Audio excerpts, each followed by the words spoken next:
Hello there. My name is Al. A bit of a keen amateur astronomer.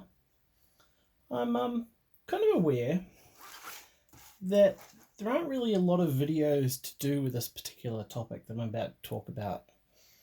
And I thought it'd be useful to have a bit of a chit-chat, make a video about it. And I suppose during this pandemic stuff that we're currently going through, a lot of us are going to have a bit more time maybe to peruse a video or maybe a very niche topic such as this. And the topic today is cheap lenses. Cheap eyepieces, cheap opticals for telescopes.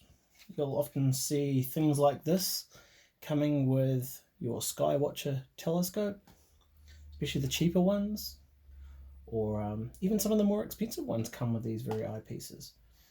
Often Celestron have their own types that go along with these. Mead has their own, but they're all basically the same kind of thing. I'm not going to go with the technical name for these because they're probably best known for the name that they have on them.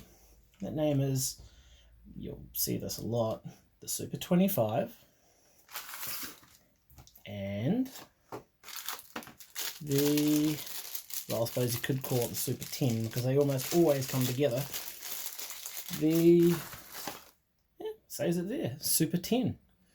Now, the thing about these eyepieces is you might be inclined to think that they're pretty awful.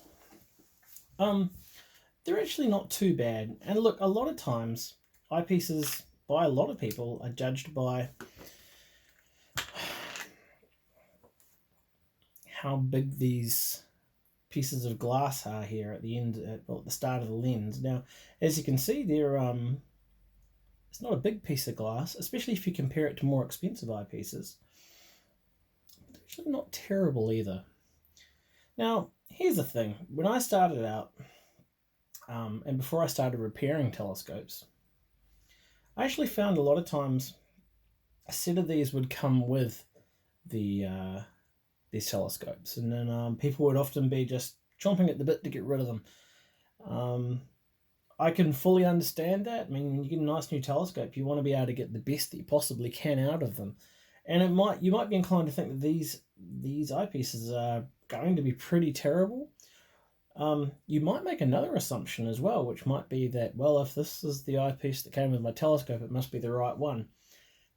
None of these things are absolutely true. None of these things are absolutely wrong. The answer to the question is a bit more nuanced than that.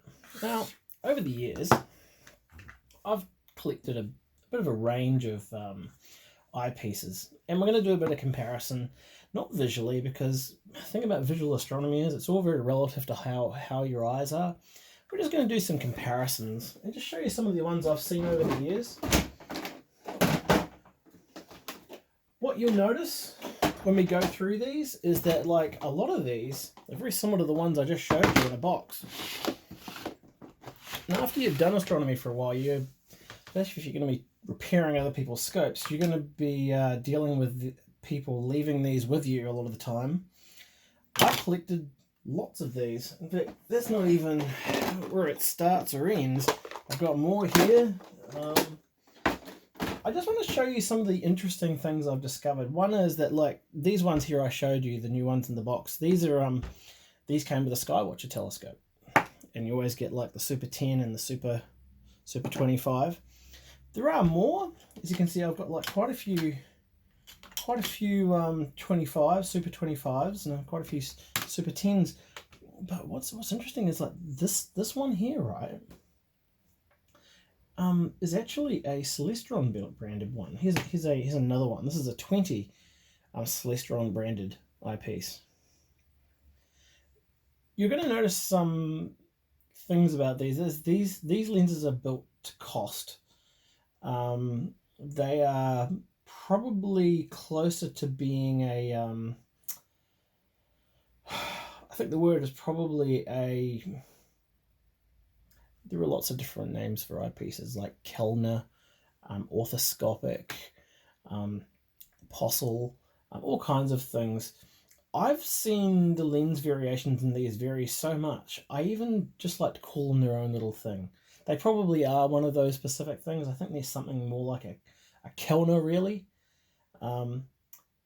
These eyepieces aren't too bad. I've been very, very surprised over the years as I've used these, how good they are. I'm never disappointed when I see one of these eyepieces. I'm always like, okay, it's going to be okay. A lot of the problems you're going to notice with eyepieces like this is that because they don't have much of a, and I'm going to try and keep technical words out of this, you can basically, in these, you've got to have your eye pretty close, or at least fairly much within the cup, to get the full experience out of these. A more expensive eyepiece is sometimes a bit more distance off that piece of glass, and sometimes you get a bit more of a wider field of view. There's a lot of technical terms for all of these things, but I think it's useful now just to not use those terms. So look, just have a close look here, and you'll see the glass there. It's not very big. This is a cheap eyepiece. This is a similar one from Celestron. This is a 20, and look at this. There's actually a bigger piece of glass than this one, Celestron. A lot of these companies have a cheap Chinese manufacturer that build these for them, but they're all basically the same thing. Oh, that one's actually slightly, no, it's about the same. These are almost identical eyepieces. So I think one of the things I want to express here is that, no, these aren't expensive, but you equally shouldn't be overly keen about getting rid of them. They're actually just fine. They're a great starting point. Over 10 years ago, and it still does happen a little bit these days, there were actually cheaper eyepieces that came with almost all amateur telescopes. That's these 1-inch eyepieces. Well, they're slightly less than 1 inch, but I'll show you one. This here. This is a Kellner, 25mm, and they're pretty terrible.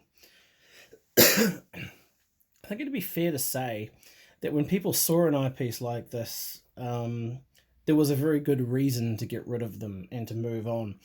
This smaller 1-inch size, if you see the comparison to the 1 1/4, it's significantly smaller. These eyepieces are rubbish. There's no doubt about it. Looking through this is actually quite difficult. What I find interesting, and nobody told me about this, is that like there are older eyepieces of the 1-inch style. And this is an example of a Celestron one.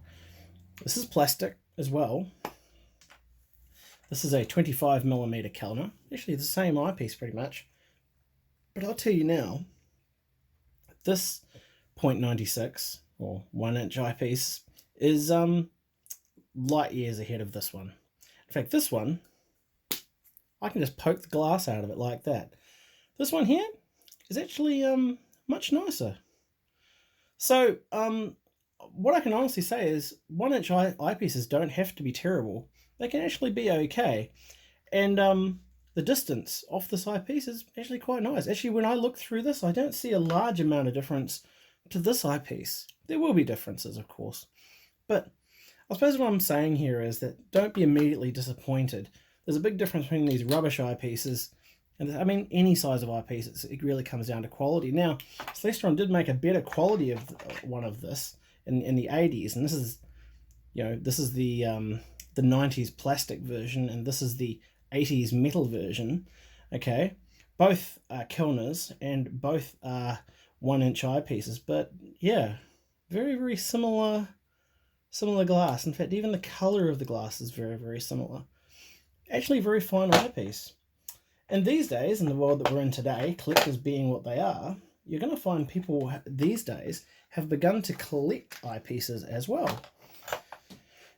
And the 1-inch eyepiece has not escaped that collection, I suppose you might say the collector that likes special things. This here is a 1-inch eyepiece, and I believe this one is this is a 40mm. I'm not sure. I believe this one is Japanese, but this eyepiece is brilliant. 40 millimeters in a 1-inch eyepiece is really, really great. Not a cheap eyepiece, but okay. And you often, if you buy a cheap telescope off eBay or something like that, it's going to come, well, at least it's very, very possible it's going to come with something like this. So let's have a quick talk about just some other, I'd like to do a separate video sometime on eyepieces, but this here, this was a very common eyepiece to come with Celestron telescopes. Often, you know, the bigger Schmidt Cassegrains would actually come with these, and this is what's called orthoscopic. Okay, 9mm orthoscopic is great little lens, but look how tiny. Look how tiny the glass is. You would think that would be terrible to look through, but honestly, looking through it after you get used to it is actually not that bad. To be honest, some of the clearest views I've had are actually through little eyepieces like this. Now, that's not a very popular view. In fact, very much the view these days is don't buy 1-inch eyepieces. It's, you know what? After you get used to them, they're not too bad. And you shouldn't immediately write off a telescope just because it's 1-inch. If you have a good quality set of eyepieces that come with that secondhand telescope, and if they are 1-inch, you know, give them a go. Maybe try getting used to them. You might find them actually quite good. Orthoscopic eyepieces now are quite sought after. I was a bit of a cynic about them as well. I love a good 2-inch eyepiece for that completely immersive experience. But sometimes on a smaller telescope, that's not really needed. In fact, in particular, if you're trying to take if you're trying to point your telescope at something incredibly small, like the very, very center of the Orion Nebula, to see those 4 little stars, or at least all the stars there are in there, actually this 9mm resolves those stars incredibly well. And so moving on from there, okay, there are some other eyepieces that you might see every so often, and you might think you've not done very well, again, because it's a 1-inch eyepiece, but this is a Unitron. And look how big that piece of glass is. This is, again, orthoscopic. It's a 4mm, okay? Unitron, very, very collectible. Great little eyepieces. Often a lot cheaper than they really need to be. Actually, this is actually very good on the moon. I've been really, really surprised. So yeah, so that's just to show you a little bit of what I've got here. You know, some of the things you're going to struggle with 1-inch eyepieces is trying to find good quality glass filters. This is an example of a 1-inch glass filter. Okay, the plastic equivalent generally is pretty rubbish and also generally green. For instance, this higher quality metal 1-inch filter is actually metal and has a very more of a kind of a grey color to it. This very cheap one has a very green color to it. So, hang on, it's going to block out that sun a little bit more. So, this here, let's show you something a little bit different, okay? Companies like Celestron over the years have begun to supply, I guess you might say, slightly better quality eyepieces over the years. And I've seen some developments, particularly in their Dobs range, where they begin to supply an actual Plossl. Okay, these are really standard Plossls that come with like an 8-inch Dob. Okay, these are fantastic eyepieces. The first time I saw them come out with this was probably about the mid-90s when this little fella came out. Okay, main difference is this has a plastic top, this is fully metal. Okay, both absolutely brilliant eyepieces, both 25mm. This is a 40 degree. Really impressive. This was my favorite eyepiece for a very long time, but cheap, you know.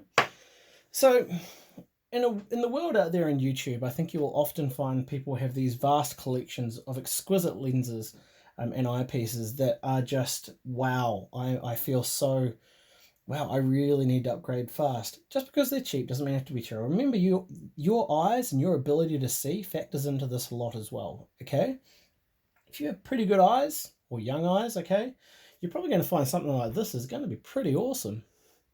If you're a bit older, you might find something like a 2-inch eyepiece is just getting every last bit of quality out of that telescope that you can possibly get out of it. that might be really useful for you as well. You do get these kind of intermediate eyepieces, which are probably worth a conversation at some other time, where Mead again began to provide slightly better eyepieces with some of their Schmidt Cassegrains. These are really, really fine. I think as well, this is probably one of the first Plossls I actually saw come with a Skywatcher that was any good, I think. What could have been a Skywatcher? It might have been something else, but it was a Plossl, and I was impressed that I had a Plossl come with my telescope. So I've gained all of these basically through having to repair people's telescopes, and often people, while their telescope was being repaired, would decide to buy a decent set of eyepieces, or what they deem to be a decent set of eyepieces. Generally these days, I give away these things now. If somebody's got some genuinely pretty terrible eyepieces such as this, I'll pretty quickly offer them an adapter and probably something like this to help them along. Anyway, look, I really hope this video is helpful. As I said, I haven't really seen anyone else really talk about this stuff before. So thank you for following this video with me, and I hope you found it enjoyable, and hopefully we'll do something again soon in the future. Thank you.